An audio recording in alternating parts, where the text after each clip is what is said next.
नमस्कार, स्वागत है आपका बिहार समाचार में। बिहार सरकार द्वारा किए गए एक ऐसे घोटाले का खुलासा हुआ है जिसे सुनकर आप खुद कहोगे छी छी छी, ऐसा भी कोई कर सकता है क्या। तो वहीं बीजेपी की पूरे देश में विरोध होने लगा है। अब जॉब की बात ट्विटर पर ट्रेंड कर रहा है। साथ ही एबीपी न्यूज के अनुसार बंगाल में बीजेपी बुरी तरह से हारने वाली है। तेजस्वी दीदी के साथ चुनाव लड़ेंगे। तो आज की बड़ी खबरों पर बात करने से पहले आपसे अनुरोध है, कृपया वीडियो को एक प्यारा सा लाइक अवश्य कर दीजिएगा। आपका लाइक करना ही हमारी मेहनत का फल होता है। देख लीजिए बिहार सरकार ने कितना बड़ा घोटाला कर दिया है। आरजेडी ने कहा कि हरदम घोटाले का विचार नीतीश कुमार। बिहार में कोरोना मृतकों की सूची में शामिल लोग अब जिंदा मिल रहे हैं। बिहार में कोरोना से मृत लोगों के आश्रितों को मुख्यमंत्री राहत कोष से मिलने वाली 4-4 लाख की आर्थिक सहायता राशि में पेंच फंस गया है। और इसलिए क्योंकि जिनकी सूची दी गई है कि वे मर गए हैं तो वे जिंदा मिल रहे हैं। तो ऐसा घोटाला आपने शायद नहीं देखा होगा कि जिंदा लोगों को भी सरकार ने मार दिया है। अभी पीएम मोदी के मन की बात का पूरे देश में विरोध हो रहा है और यह कहा जा रहा है कि जॉब की बात करो, जॉब की बात ट्विटर पर ट्रेंड कर रहा है। तो वहीं तेज प्रताप यादव का कहना है कि छोड़ो मन की बातें, फालतू की है ये कहानी, करना है तो करिए साहब, युवाओं की मेजबानी, जॉब की बात। यहां तक कहा जा रहा है कि नहीं सुननी है मन की बकवास, देश सुनना चाहता है जॉब की बात। रवीश कुमार जी ने कहा है कि ना किसान की बात करते हैं, ना ही युवा को रोजगार देने की बात करते हैं। अब तेजस्वी यादव बिहार के बाद असम और बंगाल चुनाव में भी उतर रहे हैं। अब रणनीति बन रही है बीजेपी को धूल चटाने की। देखिए, कहा जा रहा है कि बिहार के एक युवा ने बीजेपी जैसे बड़े दल से अकेले पंगा लिया। बीजेपी के साथ मीडिया, 31 हेलीकॉप्टर, सीबीआई इत्यादि थी, लेकिन वो एक अकेला युवा एक हेलीकॉप्टर से बिहार भर में चुनावी अभियान चलाया। उस युवा ने मुद्दे की बात की, उसने जॉब की बात की, बीजेपी को भी इस पीठ पर खड़ा किया। उसका नाम है तेजस्वी। देख लीजिए नीतीश कुमार जी के नल जल योजना का क्या हाल है। और युवा राजद ने कहा है कि प्रचंड भ्रष्टाचार के भीष्म पितामह है नीतीश कुमार और इसके नल जल योजना अथवा भ्रष्टाचार का दलदल योजना देख लीजिए। यह एक ऐसी योजना है जिसमें आरसीपी बाबा के कारिंदो योजना की 50% राशि काम दिलाने के कमीशन के रूप में काम शुरू होने से पहले ही ठेकेदार से वसूल लिए जाते हैं। तो काम तो ऐसा ही होगा ना। तेजस्वी यादव बंगाल चुनाव को लेकर पश्चिम बंगाल की मुख्यमंत्री ममता बनर्जी से मुलाकात किए और खबर सकारात्मक आ रही है। कहा जा रहा है कि वहां बात बन गई है और बंगाल में इस बार बीजेपी को बड़ा झटका लगने वाला है। देखिए, ओपिनियन पोल के अनुसार ममता बनर्जी की सरकार बन रही है, तेजस्वी ममता की सरकार बन रही है। एबीपी न्यूज सी वोटर ओपिनियन पोल के अनुसार ममता बनर्जी को जहां 164 सीट लगभग आ रही है, तो वहीं बीजेपी 100 पार भी नहीं कर पाएगी, ऐसा कहा जा रहा है। और जैसा कि तेजस्वी यादव ने प्रण ले लिया है कि इस बार बीजेपी को हराना है, तो उनका यह प्रण सच साबित होता हुआ दिख रहा है।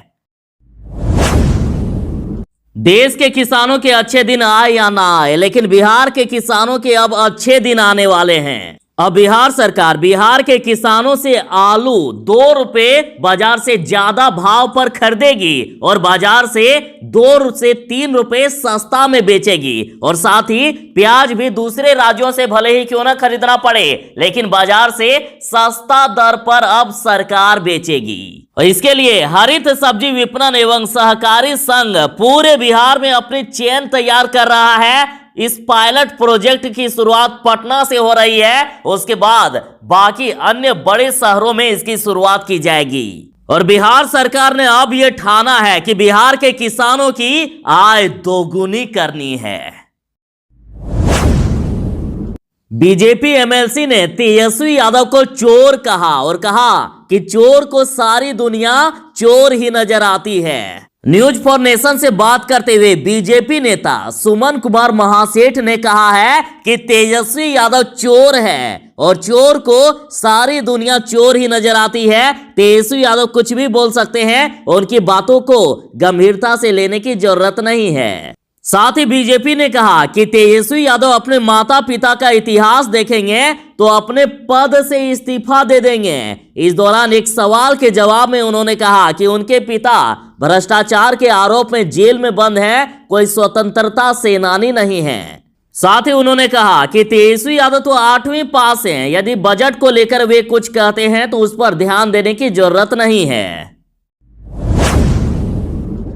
अब तेजस्वी यादव और मुख्यमंत्री नीतीश कुमार जी को भी कोरोना का टीका लगेगा और 1 मार्च से टीका लगाया जाएगा। बिहार के मुख्यमंत्री नीतीश कुमार और तेजस्वी यादव समेत सभी विधायक विधान पार्षदों को कोरोना का टीका लगाया जाएगा और 1 मार्च से बिहार विधानसभा परिसर में बिहार विधानमंडल के सभी सदस्यों का कोरोना टीकाकरण होगा। और साथ ही बिहार विधानसभा तथा बिहार विधान परिषद सचिवालय के पदाधिकारी और कर्मचारी गण के बीच भी कोरोना का टीकाकरण किया जाएगा। तेजस्वी यादव ने ऐलान कर दिया है कि उनका मूल मकसद बीजेपी को हराना है और इसके लिए वे कोई भी कुर्बानी देने को तैयार हैं। और तेजस्वी ने कहा है कि आरजेडी ने जिस तरह से 2015 में बिहार में महागठबंधन बनाया था और देश को नई दिशा दिखाई थी, तो बिहार की तर्ज पर अब फिर से महागठबंधन बनाया जाएगा। और कहा गया कि जिस तरह से नीतीश कुमार की मौका परस्ती और चालबाजी के कारण बिहार में बीजेपी सत्ता में वापस आ गई थी, लेकिन इस बार ऐसा चक्रव्यूह तैयार किया जा रहा है जिसमें बीजेपी को फंसाया जा सके। उन्होंने कहा है कि बीजेपी ने जनता को ठगा है, जनादेश की चोरी करके सत्ता में आई है, लेकिन काठ की हाड़ी बार बार नहीं चढ़ती है। तेज प्रताप यादव ने कुछ दिन पहले जगदानंद सिंह की घोर बेइज्जती की थी और इसका बदला लेने के लिए जगदा बाबू के बेटे ने कहा है कि तेज प्रताप यादव की बातों का पार्टी में कोई महत्व नहीं है, उनको कोई वैल्यू नहीं देता है। जगदा बाबू के बेटे सुधाकर सिंह ने तेज प्रताप यादव के बातों को बेकार कहा है और कहा कि उनके किसी भी बयान का कोई मतलब नहीं है। उन्होंने कहा कि तेज प्रताप यादव के किसी भी बयान का मतलब ना तो पार्टी के लोगों के लिए है और ना ही बिहार के लोगों के लिए है। तो अब इतनी घोर बेइज्जती के बाद तेज प्रताप यादव की पार्टी में क्या इज्जत रह जाती है, आप खुद ही सोच सकते हैं। तेजस्वी यादव ने प्रधानमंत्री जी के मन के बात के बारे में कहा कि वे मुद्दों से भटकाने के लिए कर रहे हैं सत्ताधीशों की मन की बात। तेजस्वी यादव ने कहा कि करो युवाओं के मन की बात, बेरोजगारों की जॉब की बात, जवानों और किसानों के हित की बात, जनतंत्र में जन और जन की जरूरतों की बात करो, परेशानियों की बात करो। उन्होंने कहा कि प्रधानमंत्री के द्वारा तो जॉब की बात और किसान की बात तो हो नहीं रही है, बात हो रही है तो बस असल मुद्दों और जन सरोकार से ध्यान भटकाने वाले सत्ताधीशों के मन की बात हो रही है। अब आ गई आपकी बारी। अब आम लोगों को भी कोरोना का टीका दिया जाएगा और टीकाकरण के तीसरे चरण जो कि 1 मार्च से स्टार्ट हो रहा है, तो इसमें से सरकारी के साथ निजी अस्पतालों में भी कोरोना का टीका मिलेगा। 250 रुपए चार्ज होगा और निजी अस्पतालों में जो 250 रुपए चार्ज है, ये कोरोना टीके की कीमत नहीं बल्कि अस्पताल का चार्ज है। इससे ज्यादा यदि अस्पताल वाले लेंगे तो उन पर कार्रवाई की जाएगी। और पहले 60 साल से ज्यादा उम्र वालों को कोरोना का टीका दिया जाएगा और साथ ही जो गंभीर बीमारियों से ग्रस्त हैं वैसे लोगों को भी कोरोना का टीका दिया जाएगा। बंगाल चुनाव को लेकर बिहार से बीजेपी ने बड़ा ऐलान कर दिया है। कहा है कि बुरी तरह से चुनाव हार रही है ममता बनर्जी। पाटलिपुत्र से सांसद राम कृपाल यादव ने कहा है कि ममता बनर्जी अपनी एक भी सीट बचा लेती है तो वो भी बड़ी बात होगी।